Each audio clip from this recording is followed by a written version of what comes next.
Bien, pues en esta enseñanza de hoy quiero que nos hagamos la siguiente pregunta. ¿Qué es lo que nos puede hacer más fieles discípulos del Señor? Que equivale a preguntarnos cómo podemos ser mejores cristianos. Yo creo que una enseñanza, si no busca esto, pues no sé para qué vale.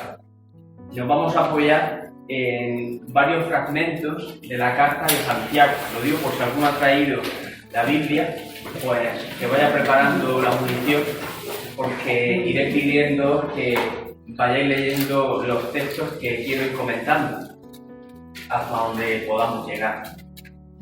Como pequeña introducción a lo que es el desarrollo, me gustaría recordar lo que normalmente hemos venido considerando como los caminos, los medios que nos ayudan a poder alimentar nuestra vida cristiana. Y me gustaría que entre todos pudiéramos nombrar, pudiéramos traer a colación y poner aquí delante cuáles son esos medios, para quedarnos finalmente con los más esenciales. ¿Los vamos a retocar? No, le vamos a dar una pequeña pincelada a cada uno y ya entonces nos metemos con el grueso del texto. ¿Cuáles son, por tanto, esos medios básicos que necesitamos para alimentar nuestra vida cristiana? La confianza y la oración. La oración y la confianza. Los sacramentos. La esperanza. La esperanza. La caridad. La mansedumbre. La mansedumbre. La La humildad. Eucaristía. La fe. El perdón. La bondad. El perdón. El servicio. El servicio. Los hermanos. El compartir. El compartir. El rosario. El rosario. La palabra. La palabra. La confesión. La confesión. Vamos a ordenar la lluvia de ideas. Vamos a darle un poco de orden y jerarquía. Lo primero, ¿en qué podríamos coincidir todos? ¿Cuál es lo básico, lo número uno, lo que debe estar en la pirámide en el principio de una verdadera vida cristiana? ¿Cuál sería? La oración. A ver, vamos por partes. Uno a uno. Para mí la oración. La oración. La Eucaristía. La Eucaristía. La santificación del Señor. La fe. El amor a Dios, sobre todo. Bien, punto. Todo lo que habéis dicho es fundamental. En cambio, vamos a ver, si yo os digo, ¿qué es lo más importante de este árbol? Pues todos decís, las ramas, los frutos, el tronco, la raíz, todo eso es verdad. Bien, de acuerdo. Pero, vamos a ver, todo eso está muy bien. Pero si no viene el jardinero con lo que tiene que venir, y no hace lo que tiene que hacer, no hay nada que rascar, ni hay ramas, ni fruto, ni tronco, ni nada. Entonces, lo número uno, lo básico, lo fundamental, y recordad qué es lo que estamos persiguiendo, qué es lo que alimenta la vida cristiana, qué es lo que es la oración. Porque tú puedes comulgar, ir a la Eucaristía, tú puedes decir que tienes mucha fe, tú puedes decir que tienes una caridad que te la pisa. Si no tienes una vida de oración, si tú no tienes un trato cotidiano, frecuente, íntimo con el Señor, pues es que no aprovechamos, es que no alimentamos el corazón. Entonces, lo primero, la oración. Y como hemos dicho que íbamos a ser muy sintéticos, voy a poner dos cosas más. Una, que la habéis dicho, también me parece fundamental, es el trato íntimo y cotidiano con la palabra de Dios. Porque de lo que se come se cría. Claro, entonces, de lo que nos alimentamos, por los ojos, por el oído y por el alimento, pues desarrollamos después. Entonces, el trato frecuente, íntimo, profundo con la palabra de Dios, imaginad que según lo que es la fenomenología de la acción humana, uno llega al acto que previamente, esto lo dicen los expertos, no es que esté yo aquí dando una clase magistral de no, esto no lo digo yo, esto lo dicen los expertos. Antes de que el acto cuaje en la decisión concreta, las cosas pasan por la cabeza, por la mente y por el corazón, por el espíritu, por el alma, por la voluntad. Entonces, pensad, ¿qué es lo que vamos rumiando durante el día? ¿De qué nos alimentamos? Pues mirad, según lo que entra por nuestros sentidos, posiblemente nuestras acciones están todas muy condicionadas por eso. La persona que está todo el día rumiando en su interior el dinero, la ambición, lo que voy a poder tener, lo que voy a poder comprar, dónde me voy a poder ir, cuando vienen las rebajas, qué vamos a hacer para el verano. El que está rumiando de todo eso, pues al final, claro, esa persona no puede pretender luego llegar a una vida auténticamente cristiana, por lo menos practicar las virtudes verdaderamente cristianas. No porque todo eso sea malo, sino porque si estamos todo el día dándole vuelta a ciertas cosas, eso no quiere decir que uno no planifique su verano, que no se preocupe por el dinero. En su justa medida todo tiene su equilibrio. No sé si me estoy explicando. Me refiero a ir rumiando porque uno puede estar de mecánico en un taller, o puede estar haciendo la comida, o puede estar en su despacho, o en el bar, o en la parroquia, es igual. Esto no para, y eso tampoco. Y aquí dentro hay algo, siempre dentro del corazón y dentro de la cabeza, siempre hay algo dando vueltas. Esto es así. Entonces, debemos considerar qué es lo que suele estar dentro de nosotros cociéndose en el horno ese que decíamos, ¿no acordáis? ¿Qué es lo que está cociéndose siempre dentro de nosotros? Porque lo que llegamos a realizar, lo que va cristalizando, cuajando en actos concretos, depende muchas veces de eso. Bien, pues esto venía por el tema de la palabra. Fijaos, si esto es así, lo importante que es y lo bueno que es y el bien que nos haría que todos los días, un buen ratico, rumiáramos la palabra, meditáramos, nos alimentáramos, nuestros sentidos se empaparan de lo que brota de la fuente, de la palabra de quién, de la palabra de un sabio, de la palabra de una persona, de la palabra de Dios, de la palabra de Dios.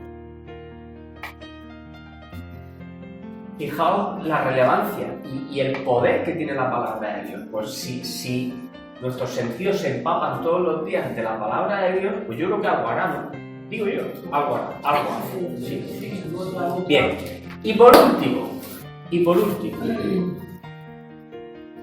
por sintetizar, ¿qué me parece a mí fundamental? No por esto, claro, obviamente no quiero decir que las cosas fundamentales que van a quedar fuera de la consideración que no sean evidentemente obvias. Por ejemplo, se da por sentada una vida de los sacramentos. Es decir, si no hay confesión y no hay Eucaristía, pues lógicamente no podemos alimentar nuestra vida cristiana. Bien, porque en esos sacramentos se nota el Espíritu de Dios, el Espíritu Santo. Bueno, cierro esa puerta. Voy a centrarme en el elemento número 3, que me parece muy importante y se considera muy poco. Siempre nos quedamos dándole vueltas a las otras cosas y caemos en los tópicos. Lo habéis dicho y os voy a confesar una cosa, que a lo mejor esto me trae descrédito, pero me da igual. La verdad es que pensaba que no iba a salir. Pensaba que no iba a salir este elemento número 3 y lo habéis dicho por lo menos 2 o 3 personas, con nombres distintos. La caridad, el prójimo y ha habido una tercera, el prójimo. Es el elemento básico para alimentar una verdadera vida cristiana. El prójimo. Porque la gran tentación de siempre en una vida cristiana es amar mucho a Dios o pretender que se ama mucho a Dios y estar muy en las cosas de Dios, y sin embargo, entre Dios y nuestra adoración a Dios y el prójimo, a veces se levantan unos muros, se producen unos hiatos, se producen unas divisiones tan profundas que verdaderamente uno dice, oye, Cristo, que era el Hijo de Dios, nos dio 2 mandamientos fundamentales.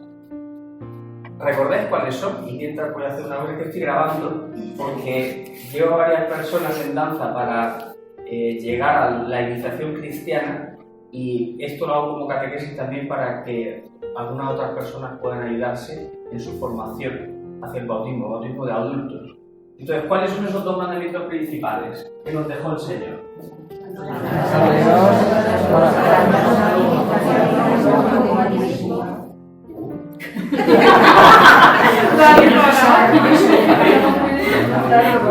Qué listos somos, pero no lo sabemos. A ver, ¿cuáles son esos 2 mandamientos? Uno detrás de otro. Amar a Dios, sí, bien, y amar a los ¿Y qué dijo el Señor después de decir eso? Y era soltado, encerrado en todos los demás.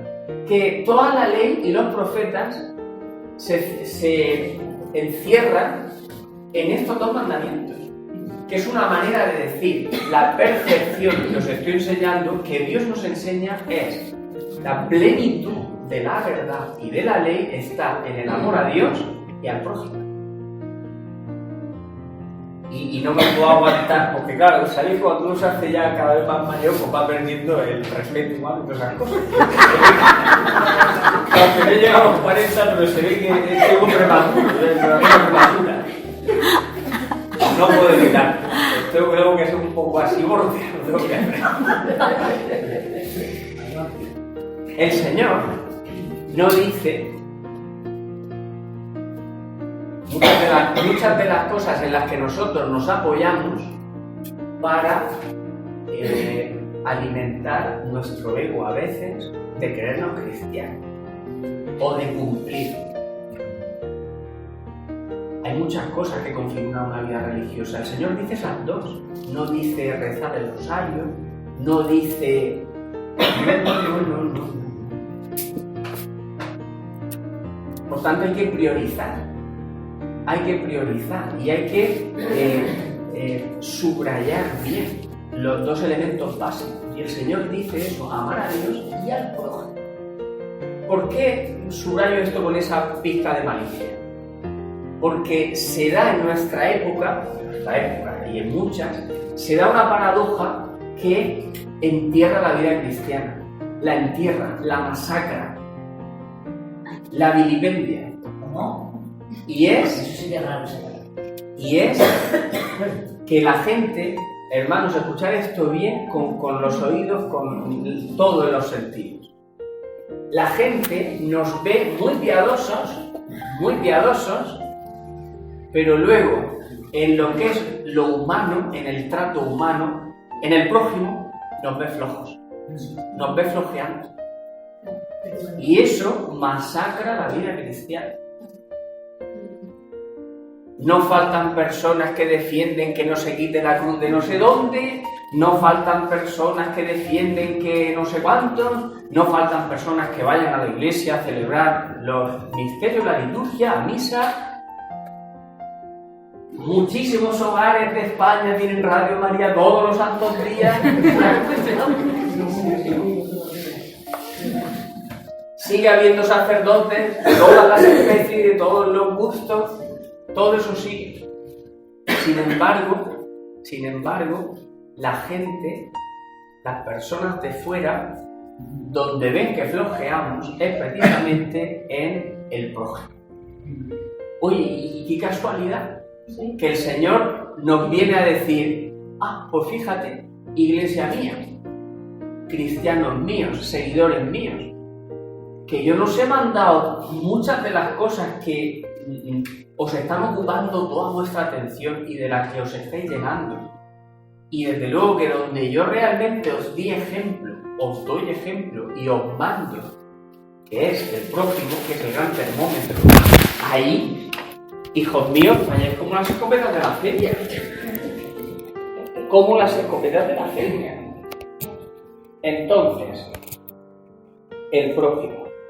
Y dentro del prójimo, yo me gustaría, de todas las cosas que se pueden decir y que son tan importantes, me gustaría subrayar unas poquitas. Cuando se dice prójimo, significa que al prójimo hay que amarlo, y lo de amar tiene varias caras. Una obvia, que todos conocemos, que es hacerle el bien, que es procurar la felicidad del otro, etc. Eso que están, Pero luego tiene otra, que es más fea, pero que está dentro del amor. Y eso nos cuesta mucho entenderlo y sobre todo asumirlo. Y es que al prójimo también se le sufre. Al prójimo también hay que sufrirlo. Y eso está dentro de la caridad, y eso está dentro del amor, y eso está dentro del prójimo. ¿Sí? Porque Cristo eligió a 12, y uno de ellos lo traicionó y le robaba. Y Cristo lo sabía. Cristo lo sufrió. Cristo sufrió traición. Cristo sufrió que muchos de los que lo seguían, pues de repente dejaban de seguirlo. Incluso lo calumniaban por ahí. Por si los evangelios nos dicen un 0,00000 punto suspensivo 1,1 de lo que hay. Entonces, al prójimo se le ama, y el amor tiene esa doble cara de la entrega, del sacrificio, de hacerle el bien y también de sufrir. De sufrir al prójimo. Y luego, algo que también me parece importantísimo. Mirad, yo, cuando en mi vida se cruza una persona muy importante, importantísima, con muchos títulos o con muchísima relevancia, muy famosa, yo la verdad es que yo no sé por qué pasa esto, pero yo veo carne y huesos. Además me ha pasado siempre. Veo carne y huesos. Ahora bien,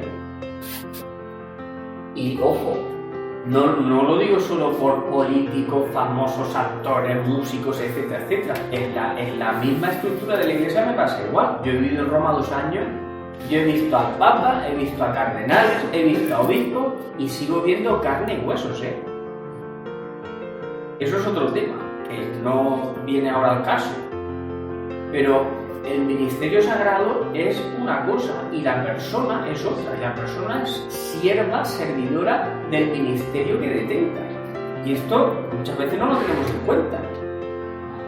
Sobre todo cuando endiosamos a los religiosos o endiosamos a... No os equivoquéis, que no hacemos bien en esto. San Francisco de Asís, que era diácono, criticaban a un sacerdote, esto os lo contaré, creo, y no consentía que criticaran al sacerdote, pero porque estaba defendiendo el ministerio. Y él no juzgaba. Efectivamente, nosotros no tenemos que juzgar. Ahora, no vayamos echando incienso a la gente, a nadie, ni a los sacerdotes tampoco, por el hecho de ser sacerdotes. No hagamos el ridículo. No tenemos que ser así, ni hacer eso. Hay que amar a Cristo y el ministerio sagrado que detenga a los sacerdotes. Los sacerdotes lo que pedimos es que recéis por nuestra persona, sobre la que pesa un ministerio muy grave y muy importante. Pero ese rollo que hay a veces en algunas sensibilidades eclesiales, en las que, uy, el sacerdote, no sé cuánto, personalizado, eso, no. De eso nada. No, carne y hueso, carne y hueso. ¿Y por qué digo yo todo esto así un poco de estrepito? Por lo que voy a decir ahora. Lo que de verdad, lo que realmente nos dice que tenemos delante una persona verdaderamente de Dios es la delicadeza. La delicadeza. Esta virtud humana es importantísima y a un cristiano no le puede faltar. No le puede faltar. La delicadeza que tiene que tener el cristiano y la delicadeza con la que el cristiano tiene que tratar al prójimo. Recordad que estamos en el tema del prójimo.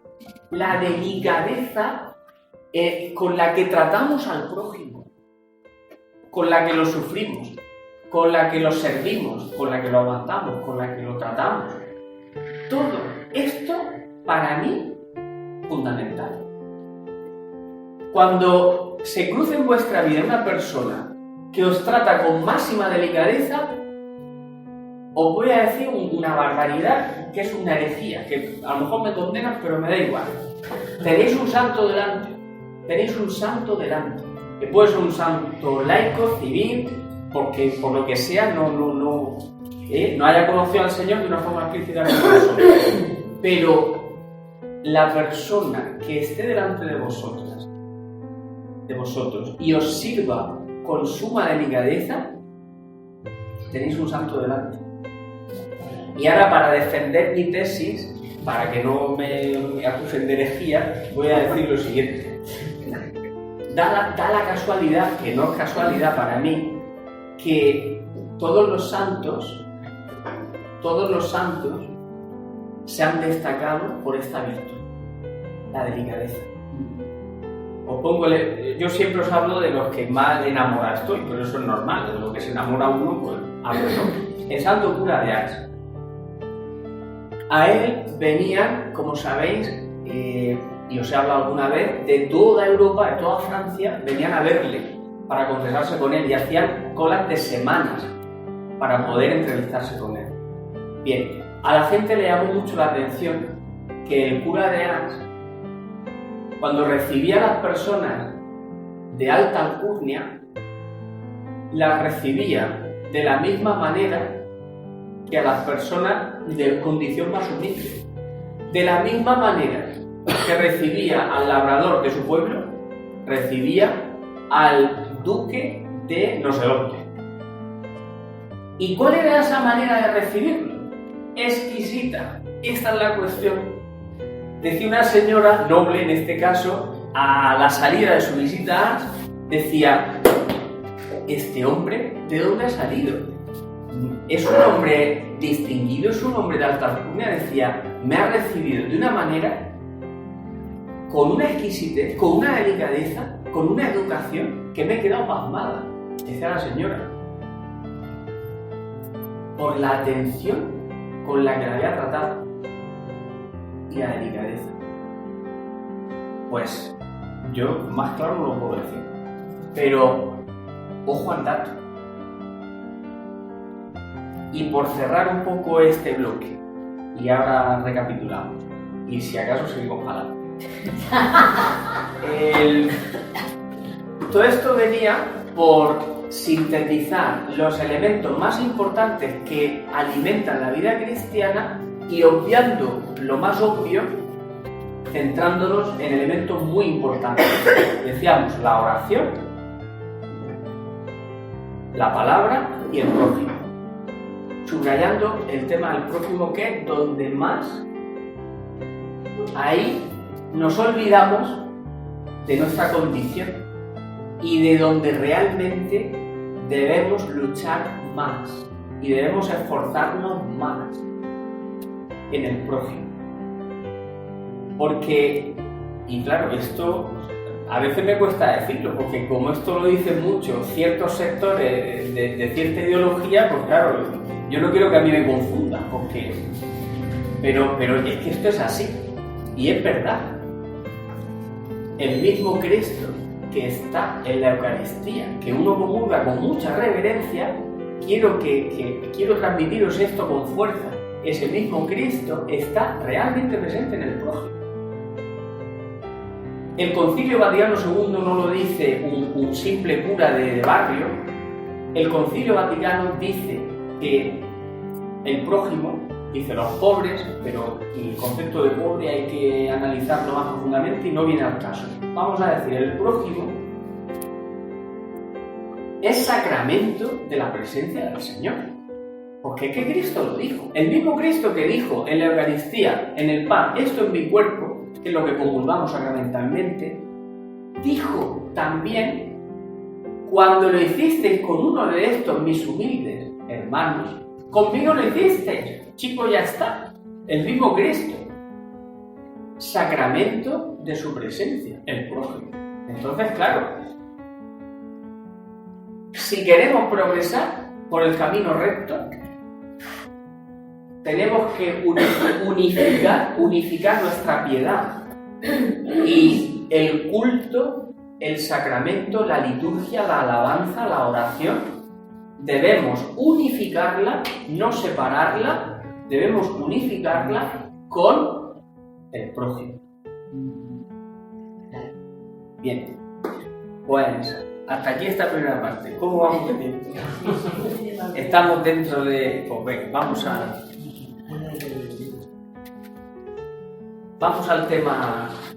tema bíblico. Lo que vamos a ver en estos textos nos van a ayudar a corroborar estas ideas que estamos diciendo. Vamos a leer Santiago, capítulo 1, versículos 19, 25. Más vale pasarse que no quedarse corto. Que alguien lo lea, que se ponga de pie y por favor que lo lea despacio, pero que no como una mula, sino que no se duerma, pero despacio, fuerte y claro, por favor. Lo digo sobre todo por el tema de la grabación para que, ¿vale? De pie, fuerte, claro. Santiago 1, 19, 25.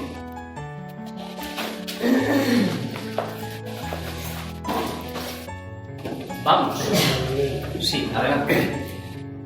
Tenedlo presente, hermanos míos queridos, que cada uno sea diligente para escuchar y tardo para hablar, tardo para la ira, porque la ira del hombre no obra la justicia de Dios.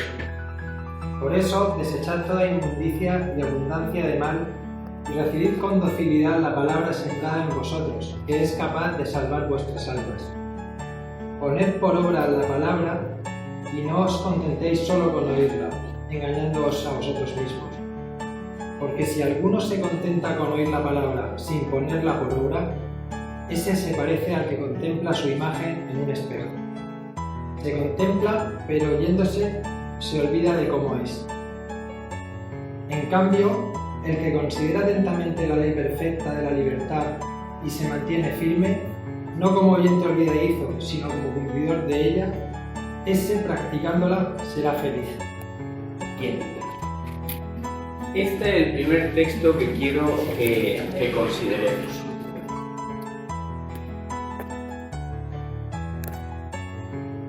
La primera idea que quiero comentar es la siguiente. Tened esto presente, acabamos de ver, mis queridos hermanos, que toda persona sea pronta para escuchar, lenta para hablar y lenta a la ira. Pues la ira del hombre no produce la justicia, la santidad que Dios quiere.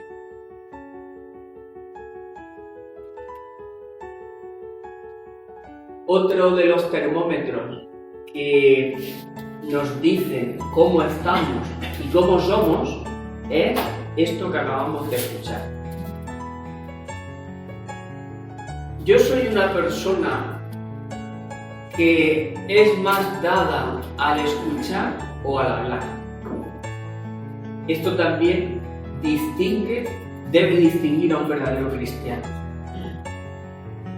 Dicho de una manera más directa y más feroz, un cristiano no puede ser un charlatán. Un cristiano no puede ser, ¿cómo se dice eso? Un enfermo de verborrea.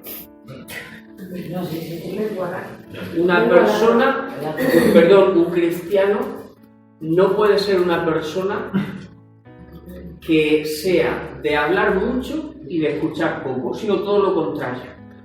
Todo lo contrario. En tu trabajo, en tu empresa, en tu bar, en tu familia, en tu parroquia, en tu grupo de oración. De todos los que estáis en esos ámbitos que acabo de decir, tú, si quieres competir en ser cristiano, no puedes ser el que más hable, sino el que más escuche, para que hablen los otros. Cuando hay una conversación, en un diálogo o en un debate, esto se ve mucho. La persona se cree que es tan importante lo que tiene que decir y es tan verdad que es que no lo puedo callar, es que no lo puedo aguantar. No. Cuando en un debate, cuando en un diálogo, en una conversación, se nota perfectamente quién es en esto delicado, quién destaca en esta virtud, porque eso es una virtud. Bien, pues yo os digo que por medio de Santiago, el apóstol Santiago, que al cristiano se le tiene que reconocer por ser lento para hablar y pronto para escuchar. Por tanto, nuestra actitud tiene que ser esta. Tenemos que ser personas más de escucha que de verborrea. Y por supuesto que la persona que por la razón que sea tenga la costumbre de hablar mucho, no, ni psicológica ni espiritualmente, eso es un síntoma positivo. Tenemos que ser delicados, pero profundamente delicados también en esto, porque en esto también se le reconoce a una persona sabia, prudente, cristiana. Como veis, de lo que se trata es de visualizar la vida cristiana como una vida bella, hermosa, atractiva. Como está diciendo el Papa, no puede ser que haya cristianos por la calle o que uno está sentado al lado de un cristiano y esté al lado de un cualquiera. En cualquier cosa, no. Tiene que haber un cristiano, tiene que haber una persona que sea de este temple. Persona de oración, persona de la palabra, persona con delicadeza, destacada en la delicadeza en su trato al prójimo, y una persona que es prudente y más pronta a escuchar que a hablar. En todo esto es donde se nos debe ver. En estas cosas. No decir, yo quiero evangelizar a mis hijos, yo quiero evangelizar a mis nietos, yo quiero que vayan a misa, yo quiero que... Dejaos de historias, mira que os lo digo y lo diría con una esparteña, con un látigo. Dejaos de esas cosas. No, es que no estáis en el hilo. No estáis en el hilo. Que un cristiano no se hace produciendo como churro ahí en la churrera. No, venga, a misa. La misa no produce cristianos. Pero es que no estamos viendo personas que están toda la vida yendo a misa y no, es que no va por ahí la cosa. Es que no va por ahí la cosa. Un cristiano o la evangelización de un cristiano, vuestra familia, lo que de verdad pretendéis, pasa por estas cosas. Pasa por estas cosas.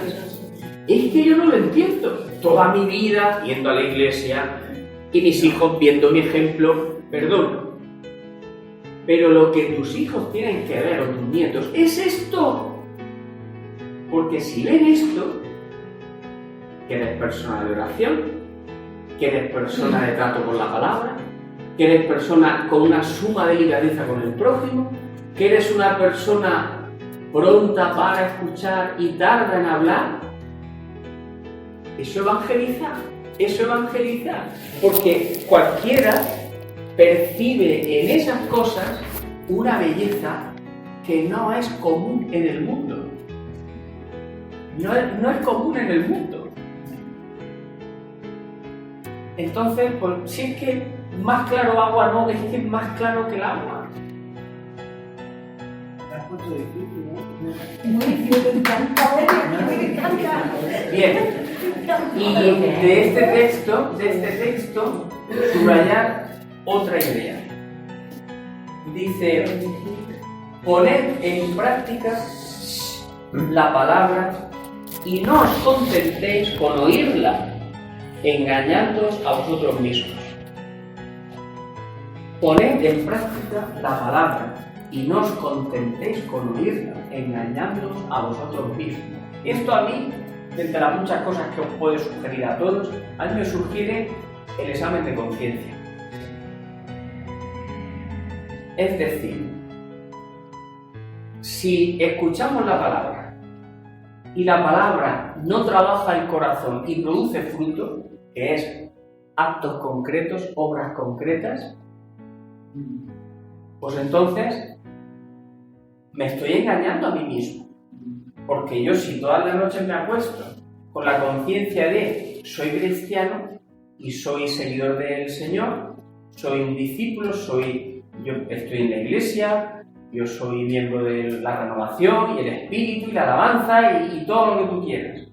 Pero si me contento con oír la palabra, pero luego no cuaja en mi vida, no la pongo por obra, esto que os digo, no es para que digamos, pues madre mía, pues anda que entonces estamos buenos. Pues sí, oye, pues es que hay que empezar por aquí. Hay que empezar por aquí. Porque el médico, cuando le llega el enfermo, el buen médico no dice, no, pues aquí no hay nada, eso está muy sano, no pasa nada. Pues bueno, no, ese médico no es bueno. El médico bueno es el que reconoce y dice, pues percibo esta enfermedad, aquí hay esto.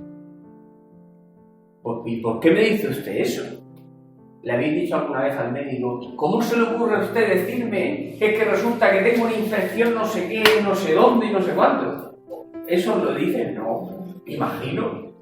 Pues es normal. Pues esto es lo mismo. Esto es lo mismo.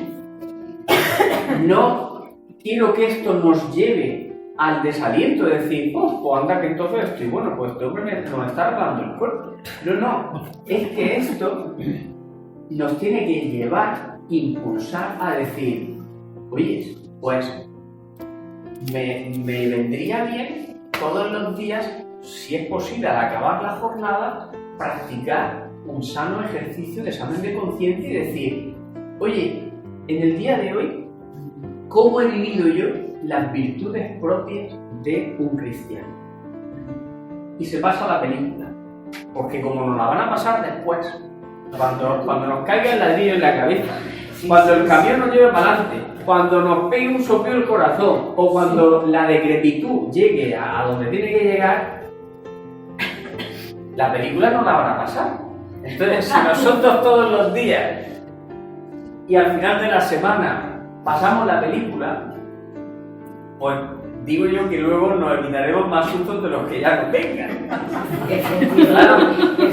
Entonces se pasa uno la película todos los días y dice: ¿cómo he tratado a esta persona? ¿Cómo he hecho esto que tenía que hacer, que era mi obligación, es mi trabajo, el no sé qué? ¿Cómo he sufrido esto que me cuesta? ¿Dónde he sido más débil? ¿Dónde el Señor, su gracia, pues, me ha fortalecido? Esto también hay que aprenderlo. Hay que hacerlo bien. Porque el examen de conciencia no es una inquisición con tortura. No es que uno vaya buscando el mal, el pecado, para decir: madre mía, ¿qué he hecho? ¿Qué bestia soy? No. Ojo, que la mente humana es lo más complejo que existe en el universo. Y hay que domarla. ¿De acuerdo? Sano examen de conciencia. Bien. ¿Podemos seguir un texto más o cómo vamos de tiempo? 10 minutos tienes. Sí. Por verano no podemos alargar un poco. Bueno, pero esto se hace en secciones. Bueno, pues como quedan 10 minutos, vamos a leer este texto que es muy interesante. 10 minutos tienes. Sí, ¿Más? eso parece, sí. Un horario de verano. Vamos a ver Santiago capítulo 3. Este texto es para estar toda la noche, así que... Pero vamos a, aunque sea introducirlo y ya, otro día lo podemos retomar. Santiago 3, versículos 1, 12.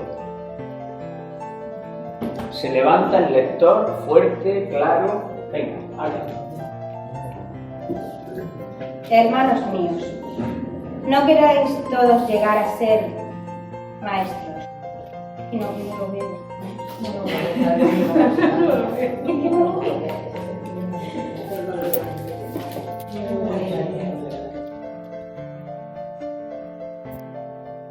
Hermanos míos, no queréis todos llegar a ser maestros.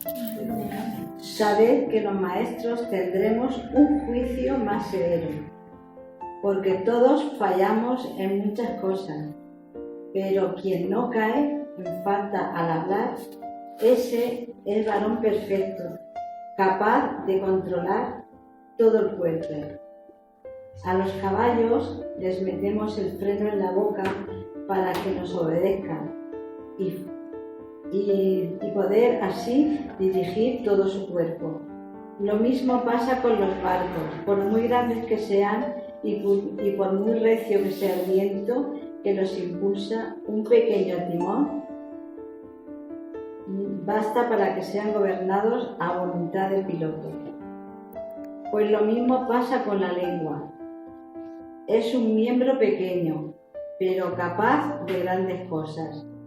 ¿No ves cómo un pequeño fuego hace arder un gran bosque? Pues también la lengua es fuego y un mundo de maldad. Se instala en medio de nuestros miembros, contamina a todo el cuerpo y, atizada por los poderes del fuego eterno, hace arder el curso entero de la existencia. Toda clase de fieras, aves, reptiles y animales marinos han sido y siguen siendo domados por el hombre. Pero nadie es capaz de domar la lengua de los hombres, que es malvada e irreductible y está cargada de veneno mortal. Con ella bendecimos al Señor y Padre, y con ella maldecimos a los hombres hechos a semejanza de Dios. De la misma boca salen bendición y maldición. No tiene que ser así, hermanos míos. ¿Acaso en la fuente emana por el mismo caño agua dulce y amarga? Pues la higuera, hermanos míos, da aceituna o higos la vid, pues tampoco un manantial salado puede dar agua dulce.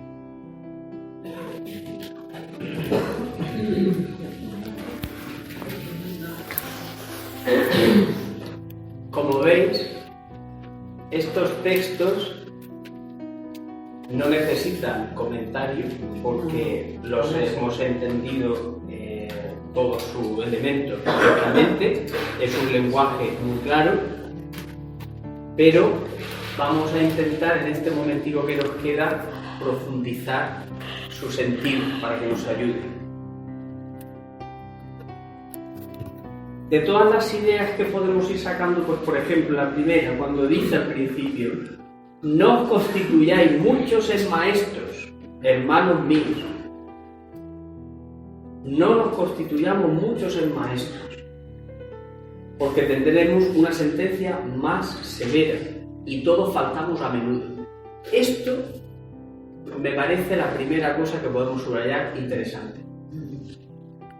No debemos olvidar que cuando enseñamos a alguien o corregimos a alguien, la carta de Santiago, el apóstol, llama a eso ser maestro. No está hablando del maestro de la escuela ni del maestro de no. Está hablando de este contexto cotidiano, de cuando nosotros exhortamos al prójimo, de cuando nosotros corregimos a alguien o enseñamos a alguien. Bien. Dice Santiago, ojo, porque no tienes que olvidar, cuando estás enseñando y cuando estás reprendiendo, corrigiendo, que tú también faltas a menudo. Y esto lo olvidamos con frecuencia. Porque fijaos, cuando se trata de juzgarnos a nosotros mismos, somos muy condescendientes y sabemos justificarnos muy bien. Es que resulta que hice o dije tal cosa porque... En cambio, cuando se trata de otro, no somos tan condescendientes.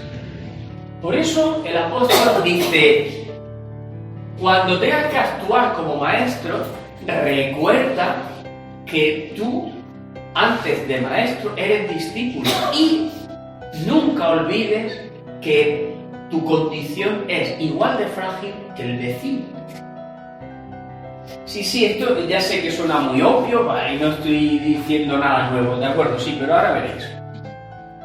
Resulta que, y esto es un engaño, una trampa, resulta que nosotros nos cebamos muchas veces en los males del prójimo porque no son los mismos que los nuestros. Amigos, aquí está el problema. Que como no suelen coincidir, porque si coincidieran, entonces sí seríamos más cautos, porque como son mis mismos defectos y yo conmigo soy más condescendiente, de rebote soy condescendiente con el prójimo. Entonces, en esto debemos de llevar cuidado y no engañarnos. Cuando estamos reprendiendo o contemplando el pecado, la debilidad de otra persona, aunque yo no tenga esa debilidad, no debemos olvidar que si yo no tengo esa, tengo otra. Ahí está. Tengo otra. Y por tanto,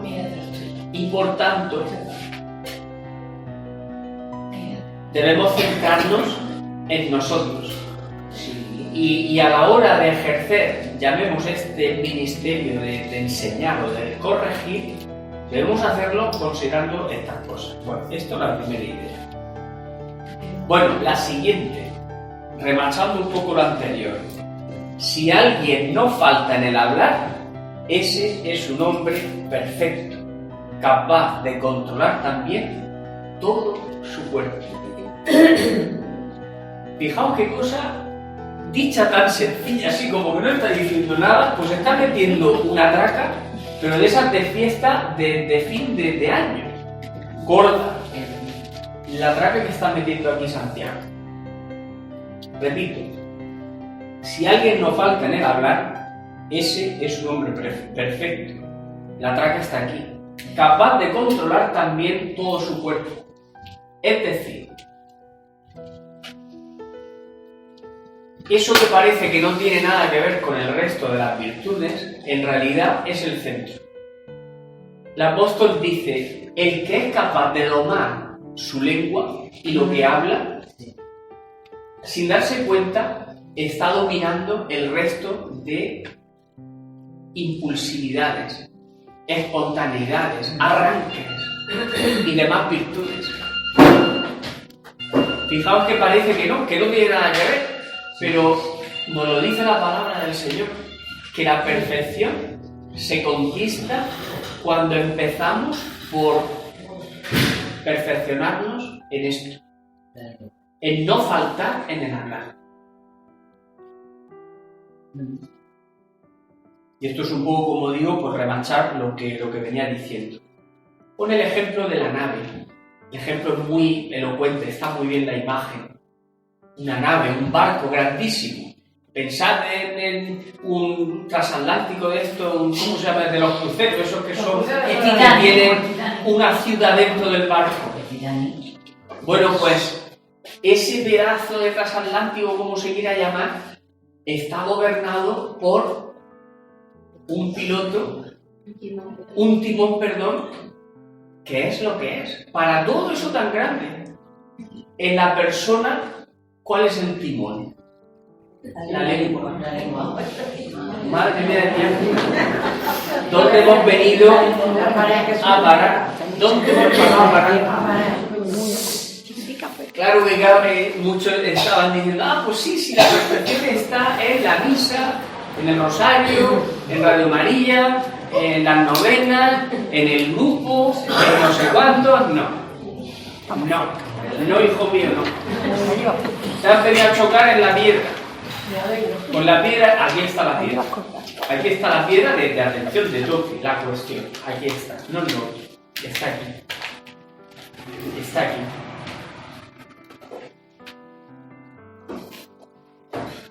Y sigue hablando de la centralidad de esta realidad corpóreo-espiritual de la que estamos hablando. Lo mismo pasa, después de hablar del ejemplo del barco, con la lengua. Es un órgano pequeño, pero alardea de grandezas. Mirad, una chispa insignificante puede incendiar todo un bosque. Esto me parece elocuente incluso. También la lengua es fuego, un mundo de iniquidad. Entre nuestros miembros, la lengua es la que contamina a la persona entera y va quemando el curso de la existencia, pero ella es quemada, a su vez, por la gehenna. Es decir,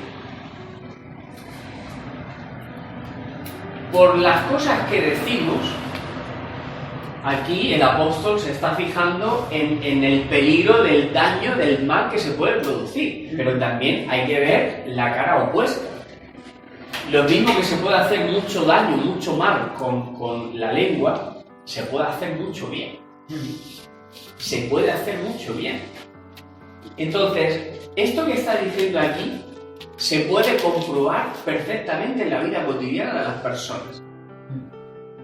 Una sola palabra que sale de la lengua, una sola palabra, puede armar la batalla de San Quintín. Una sola palabra salida de la lengua puede sacar del prójimo lo peor, o al contrario. Esto, la imagen que ha puesto también el apóstol, el auriga con las riendas. Tú tienes el poder a través de la lengua de hacer que la otra persona, como con el caballo, lo apacigües, le hagas so, le digas so, caballo, o arre, y lo remuevas. Este poder está en la lengua, en la palabra. Y claro, lo que podemos llegar a ver, y uno dice, ¿y cómo hemos llegado a esta situación? ¿O cómo ha llegado a pasar tal cosa? Por la lengua, por lo que uno dice o escribe. ¿Cuántas familias enteras destruidas, divididas, padres con hijos, hermanos entre ellos, por cosas que se han dicho y que llevaban veneno. Porque la lengua puede llevar la dulzura de la caridad y puede reconciliar a las personas, puede apaciguarlas cuando se ponen como los caballos bravos, o lo contrario. La lengua puede cargar la dulzura de la caridad o el veneno de la iniquidad. O el veneno de la iniquidad. Y esto es para meditarlo largo y tendido. El poder que tenemos, hermanos, el poder que tiene la persona con la palabra, con la lengua. Bien, pues todo esto venía por el tema de la vida cristiana. Este poder lo tiene tu hijo de vecino. Todo el mundo tiene el poder de construir o destruir con su boca, con su lengua, hacer el bien o el mal. Pero a lo que íbamos nosotros, como cristianos, como verdaderos cristianos, a nosotros se nos tiene también que distinguir por lo que sale de nuestra boquita, de este centro ahí que tenemos en la cara, lo que articula nuestra lengüecita.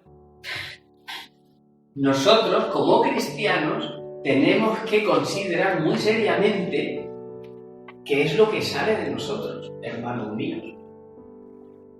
¿Por qué? Pues ahora veréis esta frase que es lapidaria, o sea, tremenda. Dice: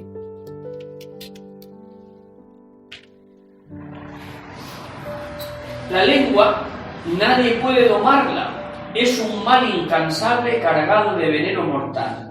Con ella bendecimos al Señor y Padre, y con ella maldecimos a los hombres, creados a semejanza de Dios. De la misma boca salen bendición y maldición. Esto no puede ser así, hermanos míos. Y dice ahora, verdaderamente, con tanta elocuencia: ¿acaso da una fuente agua dulce y amarga por el mismo caño? ¿Es que puede una higuera, hermanos míos, dar aceitunas o una parra higos? Pues tampoco un manantial salobre puede dar agua dulce. Con esta imagen sintetizo todo lo que ha sido esta enseñanza de hoy. Con esta frase: con la misma boca bendecimos a Dios y maldecimos al prójimo. Maldecir al prójimo, lo digo para que no caigamos en la tentación de no identificarnos con esto. Maldecir al prójimo no quiere decir maldito sea, o te maldigo, o no. No. Es causarle daño, hacer daño de cualquier manera. Entonces, de la misma boca que sale la alabanza a Dios, sale también lo contrario. Y por tanto, esto tenemos que dominarnos si de verdad queremos aspirar a una verdadera, auténtica vida cristiana. Porque la palabra es clara. Por el mismo caño, el sonido sí, el sonido puede salir, el sonido de la alabanza, bendito sea el Señor, te alabo, Padre. Sale el sonido, pero eso no está el corazón sintonizado, sincronizado con ese sonido. No es lo mismo alabar que producir sonidos de alabanza. No sé si me estoy explicando. Sí. No es lo mismo. Entonces, una verdadera alabanza sale por un caño que, si es verdad que ha salido, después no puede salir lo contrario contra el prójimo. Y vuelvo a lo de antes. Queremos evangelizar, queremos ser testigos de Cristo resucitado hoy.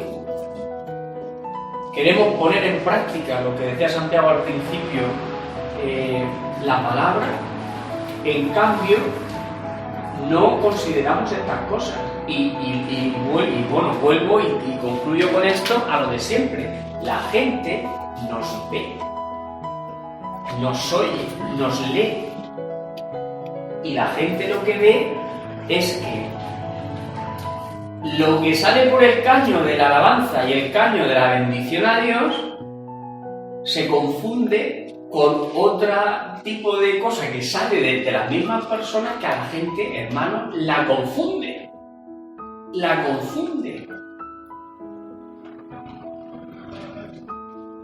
La confunde porque no se explica cómo es posible que en personas que de verdad se consideran cristianas, pongo dos ejemplos. Más o menos. Nos ha cortado el rollo. El rollo, pero bien. Iba a decir, espérate, poco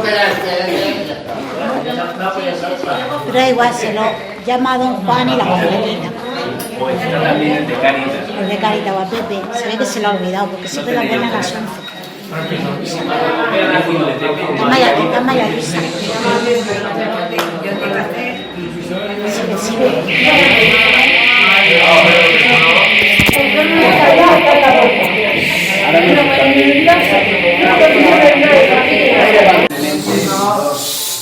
Dos ejemplos conclusivos por terminar de alguna manera, pero que son también significativos quizás en esto que hemos tratado. Son dos noticias. Una la venía leyendo antes de bajarme a la parroquia, ahora para la misa, esta tarde, y es acerca de uno de los que van a ser nuevos cardenales de la Iglesia a finales de junio. Todos los años, en la fiesta de San Pedro y San Pablo, el Papa crea cardenales a los arzobispos que él ha considerado que están en los puestos en los países del mundo. Y a los que va a crear cardenal lo hace en la fiesta de San Pedro y San Pablo de junio. Bien, pues uno de los que este año el Papa va a crear cardenal es al arzobispo limosnero del Vaticano. ¿Quién es el limosnero del Vaticano? Limosnero.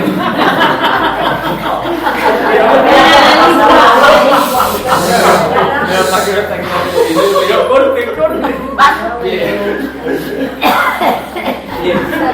Limosnero viene de limosna, no como lo de pecado y pescado, no lo mismo, limosnero. Bien. Entonces, ¿quién es este? Pues este es un ministerio que existe desde muchos años en la Iglesia. Es un encargado del Papa que en su nombre se encarga de procurar la caridad, entendida como estar, en este caso, más pendiente, ¿no?, de las personas que necesitan, allí en Roma. En Roma. Cada diócesis debería tener una persona de esta. Pero para que veáis un poco también que, claro, en las parroquias no está Caritas, pero no es lo mismo. Y os explico por qué. Este señor, desde que está Francisco, el Papa, es el que, por ejemplo, ha creado un espacio en la misma plaza de San Pedro para que los pobres, los vagabundos, los transeúntes, los que duermen en la calle, puedan ducharse y cambiarse y lavarse.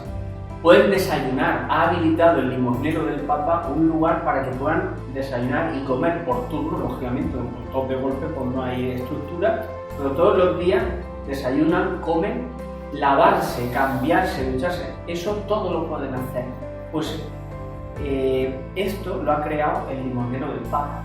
Yo recuerdo en la última visita mía a Roma hace poco tiempo, hace una semana, un par de meses, cuando llegué a la estación de Termini, se me encogió el corazón, porque al bajar del autobús, antes de coger el metro, tengo que bordear por fuera de Termini, de la estación de tren, para entrar en la boca del metro. Bueno, pues era de noche y toda la periferia alrededor de la estación estaba llena de personas durmiendo en pleno mes de, pues, era marzo, pero hacía un frío que pelaba allí en Roma cuando yo fui la última vez, muchísimo frío, y estaban durmiendo en la plena calle. Y yo decía, Dios Señor, yo voy ahora a una residencia de sacerdotes, a un colegio, a cenar, a acostarme en una cama con calor, y yo decía, Dios, no estamos haciendo las cosas bien. Es que no estamos haciendo las cosas bien. Es que esto no es la iglesia de Jesucristo. Esto es otra cosa. Entonces yo decía, Dios mío, ¿y estas personas? O sea, ¿cómo puede ser que tantos seres humanos, personas que van a la iglesia, estamos pasando delante de ella y seguimos haciendo nuestra vida? Y vamos a la iglesia, amén, y el cuerpo de Cristo, amén. Y eso, o sea, no estamos haciendo las cosas bien. Bueno, pues esto venía por el tema del limonero. Este señor, este sacerdote, atiende a todos esos vagabundos que están durmiendo en la calle en Terni y en otras zonas de lo que es Roma. Y también esto, me he acordado por lo que os estoy contando que viví hace unos meses cuando fui. Pues él está. Bien, pues este señor va a ser cardenal. Este señor va a ser cardenal. Esto sí es algo propio de lo que es la vida cristiana. A un cristiano que le importa poco o no le preocupa estas realidades de pobreza que hay en todas las ciudades. En Cartagena, el señor responsable de Cáritas de Cartagena, hace ya varios años, creó una especie como de iniciativa para 3 noches o 4 a la semana, salen un equipo de personas voluntarias, con él a la cabeza, para ir por las calles a ver quién está durmiendo en la calle, para ver qué necesitan, si quieren un café, darles algo de que se alimenten, una manta, y si quieren ir a dormir a alguna residencia de las que hay para estos menesteres. Y digo yo, es que estas cosas son propias de lo que es la vida cristiana. Y en este caso, pues este que he contado del limonero del Papa es un ejemplo de cómo esto tiene que ser algo que nos distinga a los cristianos. Y el ejemplo opuesto, pues un obispo español, lo digo por el tema de lo de la lengua y la palabra, una cosa en positivo y otra cosa en negativo. Un obispo español de una diócesis cuyas palabras al final de una misa las han grabado en internet y han dado vuelta al mundo entero. Eso lo está viendo todo el mundo, todo el santo mundo que está en las redes sociales. ¿Y cuáles son? Son unos minutos. Bueno, pues el señor obispo hablando de la injusticia que está haciendo el Estado español por tener y querer apresar al este de Barcelona y no sé cuánto, metiéndose en todo el berenjenal de lo de la independencia y posicionándose abiertamente y hablando, o sea, con la palabra, fijaos la repercusión que podemos tener a la hora de nuestra relación con el mundo.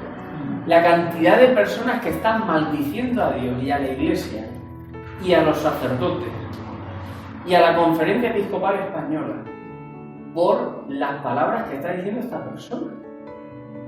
O sea,